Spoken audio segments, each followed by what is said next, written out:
Was this clear? You're supposed to know already linear graphs, how to find the graphs, etc. I just remind you, I hope. And I hope I give you the meaning of that. One more thing here. What is here physical meaning of the slope? What did we get from the slope here? Look, velocity versus time. So if we find the slope says how much it's changing this curveness of the graph, right? If it's more higher, that means the slope is bigger, right? For example, if it's sharper graph, that means vertical components faster increasing or lower depending on the graph, right? Or there, I don't mind. So those can be all slopes depending on the values. So the physical meaning of the slope is how vertical components changing for changing x components. Our cases is how velocity change during time. The time is the velocity. Yes. So in our case, let me also write it just here above. So we said that slope is equal delta y over delta x. Look, what is now our slope for this graph is changing velocity over time. What is the physical meaning of this formula, delta v over delta t? Anybody? Do you know? What is a acceleration? Did we get the unit acceleration for our slope? Yes. So what is the physical meaning of the slope of this graph? So the physical meaning of the slope for the graph, but it must be for specific graph. I will check the text. For the graph velocity versus time is acceleration. Okay.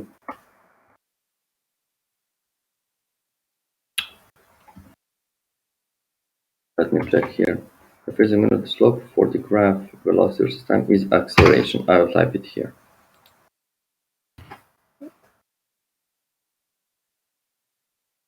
So the physical meaning of the slope for the graph velocity versus time is acceleration. By the way, what is slope here is delta y over delta x, or changing how much change y component for x, how much change velocity per time. Let's talk about acceleration, for example. Okay, did you find this useful?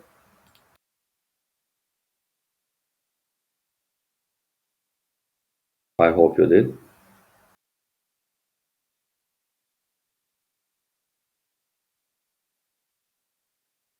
Okay, errors and uncertainty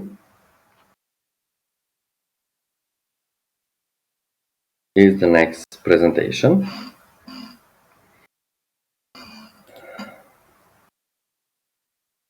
Okay, the most experiments we are using, depending and require some measurements, of course, and usually our measurements are not always the same.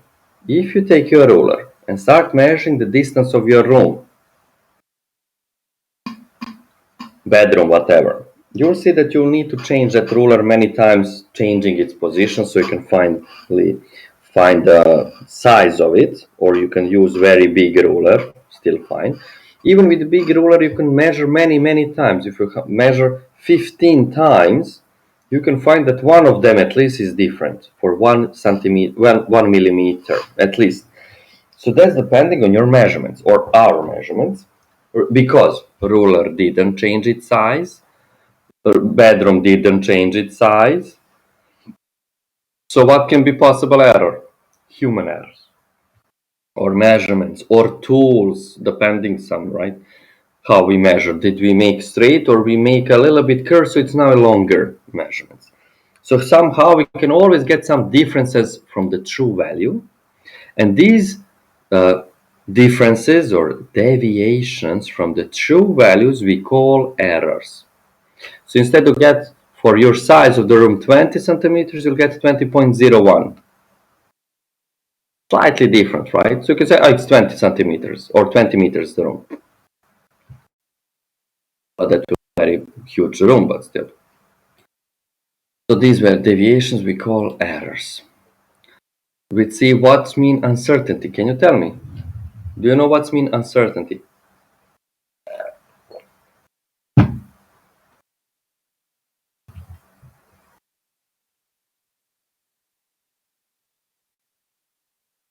Anyone? What's mean uncertainty?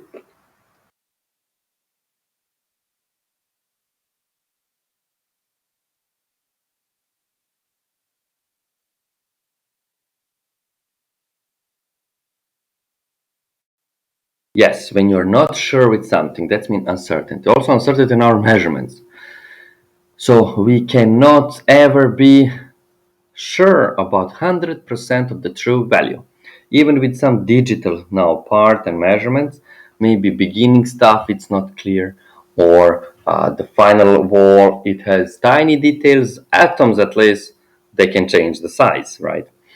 So depending what we're creating. For the bridge, 1 centimeters can be very stressful and very important, right? Even for the building.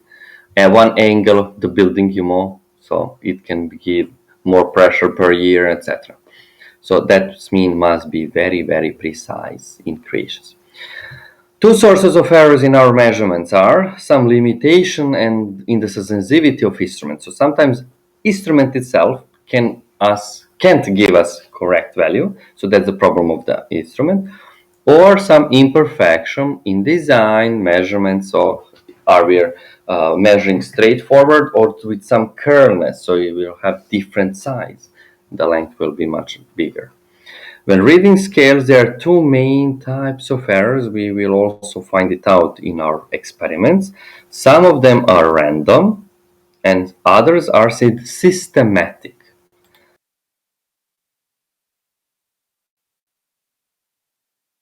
So let's see for random errors. Random errors, as a name suggested, it's a random by nature and it's very difficult to predict. They're happening because there are a very large number of parameters beyond the control of experiment that may interfere with the results. For example, air resistance. Usually we don't count it in our measurements when the ball drops. We don't count the air resistance, but it's here and that makes and cause some errors in calculations, for example. That's one option. Then temperature. Temperature change your ruler, firstly, or density of the air. Also, air resistance, so all infected by each other. Humidity, if we need to measure some charges, humidity can easily discharge or our parameters or empirical, it depends on what we are measuring. The main reasons for random errors are limitation of instrumentations or instruments, environmental factors such as temperature, humidity, and slight variation in procedures that mean human errors. So what might be environmental error? And here, temperature, humidity, even sound, yes, can create vibrations. Observational parts, depending how we are looking at something. So if we have, for example, measuring the time of this swinging part of the ball. So when it goes once, we can hardly start and stop measurements to be precise part. But technique in this case, we will allow to go many parts, so it will swing the hook part many times, 20 for example, and then measure 20 times and divide by time. 20 times, we will divide by 20 numbers of this, and we will know how much it takes one swing to do it. One or rotation, depending what we measure. Or if you're looking above or below the line, so our eyes should be in front of the ruler, not by the sides. So that can be observational error or parallax errors. dimension parallax error. How to reduce our error? To find mean or average. Sorry, it's early for me too. So to reduce error, we need to take a lot of readings, many measurements, and we will have them. At the end, we will find the average or mean value. How to find it if we have all of these measurements? So we will add all of these numbers and divide by 6. So for example, suppose we have 6 results for time of 20 swings of pendulum. So we'll measure 20 swings of pendulum and calculate the time. First time we measure 21.7. Let's repeat again, 21.5. So you see how it's different. It can be for each measurement. And then we will try to find time for the 20 swings. Average time is 21.7. Then this time we will divide by number 20 to get how much time takes for one swing. So how much takes here for one swing? What you can tell me? Can you calculate it? This is time for 20 swings, 21.7. How much will be for one swing? How much time takes for one swing?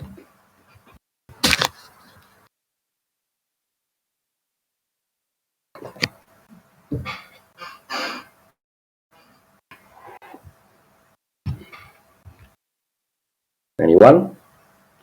So this is the time for 20 swings. How many times we need for one swing only?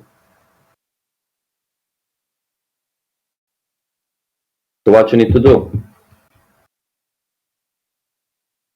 So it says 20 swings is equal to 21.7 seconds.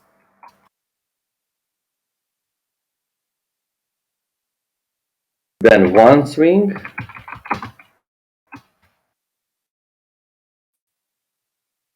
how much will be 21.7 divided by 20? 1.085 seconds. So almost 1 second takes to do one swing. Yusuf, you were right. So one random, this is systematic errors. So systematic errors in experimental observations usually come from the measuring instruments. So usually from instruments. This is by system.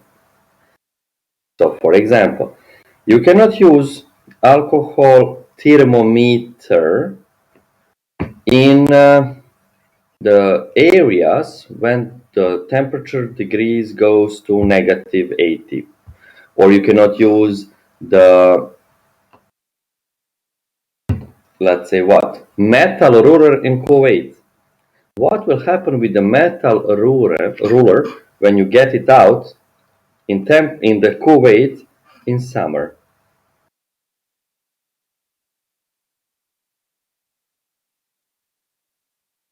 And you want to measure the wood. So you have metal ruler getting down in Kuwait in August. What will happen with metal ruler in August in Kuwait? It won't melt, it will expand. So the instrument now it's not secure anymore. Due to environmental area, yes. So instrument change and now it's not precise anymore. So that main case. So the may occur because there is something wrong with the instrument, for example, if it's digital one, I don't know, or because the instrument is wrongly used to the experimenter.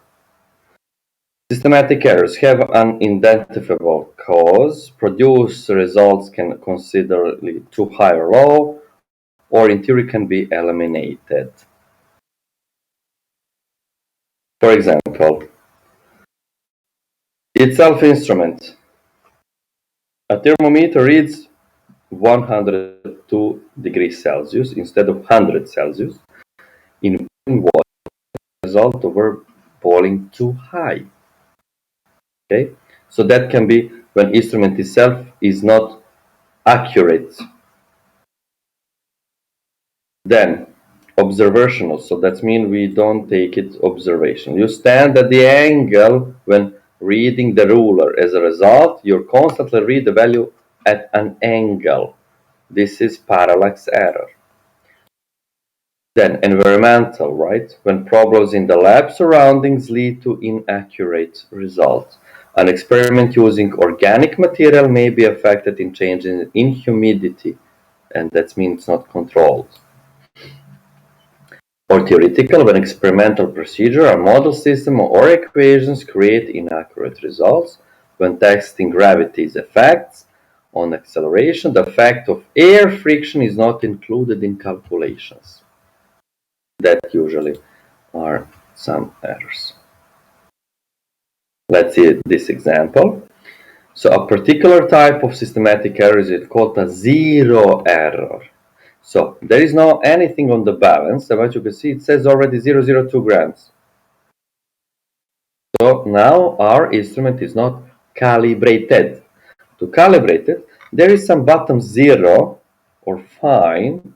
So once we click on it, it will give it 000. Okay, so look at the balance. It has a 0 error. That means it's not. It should be 0, but it's not. There is nothing on it, but it's not reading 0. What effect have on the reading? So we need to do calibration. To reduce error, carefully calibrate the device and use best possible technique to make it right. This clearly.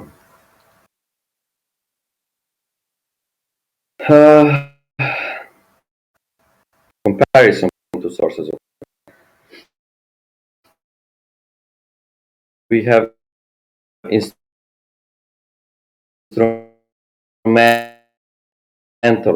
or physical human limitation. You make the error.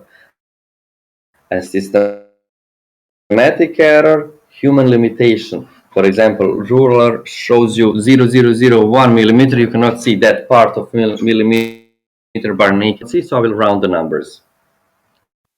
Right, that's human limitation. Change in experimental condition, that's for random errors. So environment change, humidity. And here, so to minimize, we need to take repeat measurements, and here careful calibration. I use best techniques depending on what we need. This is interesting. Precision and accuracy, right? So when something is precise, it's telling us how close measurements are to the true value, and accuracy is telling us how close the measurements are to the true value. So how you were precise or accurate. So totally different things, but seems they're also the same, but it's not. For example, a dog is weighted multiple times using a digital scale. All the measurements were very similar, and the weight was to be 45 kilograms plus minus 0.004. This is very precise. Precise means multiple measurements, same results. The dog found 45.25. Okay, this is precise result, but not accurate, since the dog is still wearing these coats. Accurate the measurement is to the true value. If we weight the dog again, this time without his coat, but using a balance scale, we will get 45 plus minus 1 kilogram. This is more accurate but less precise, plus 1 kilogram, because this scale has its own error in the end for bigger masses.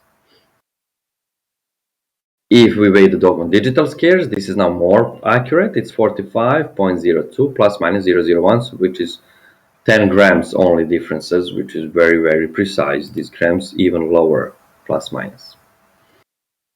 Here, the dots. So if we have a bullseye, try to throw the darts in the center. So you see those points in the first place, they're not close to each other.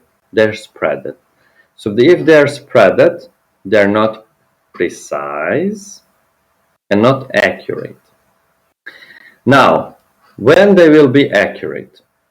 Accurate will be when they are in the center, when we but they're not precise because they're not close to each other. So you will be precise when you're drawing at the same position, right? Or very close. So these are close, so they are precise, not accurate because it's not in the center where it should be. And this is inaccurate and precise measurements. Percentage error, something you need to, and we need to deal with.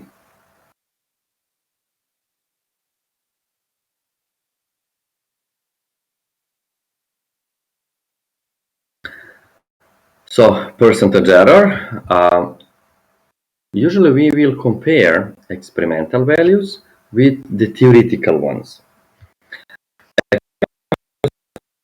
For example, those we are getting from experiment exactly what we measure. Theoretical, from the textbook, we know the formula, we will calculate values using formulas and get very similar value. Then we will compare how they are close, experimental and theoretical values. Well, measure values and calculated values. This is a formula ETT. So it's not EPP, it's ETT formula. Experimental minus T theoretical over T theoretical. That's shorter formula too. You need to write down this formula. And here at the end should be percentage sign as well. This is to find percentage error or differences between them. So instead of E, we will get D, like differences, percentage of differences, how they're close to each other. Okay, if whatever is less than 10%, it's fine. Whatever is less than 10% is nice, small, or fine. Okay, so Samer does an experiment to find how long it takes that an apple dropped 2 meters. By theory, he using formulas. There's height 2 meters, apply the G 9.8, etc. He gets time for falling down as 0.64 seconds. What he exactly measures, he gets 0.62 seconds. So he calculates experimental value minus theoretical or theoretical and get that is 3% error in his measurements. For or error using start and stop.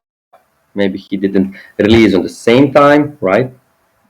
It takes parts of the second, and it is part in all of this,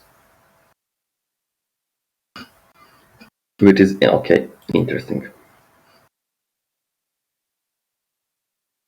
Do you have any questions for now?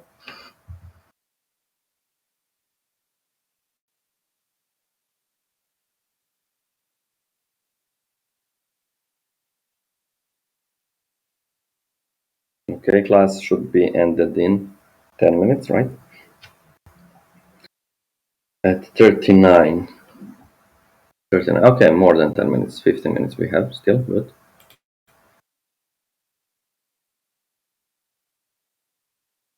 Okay, this is for Python.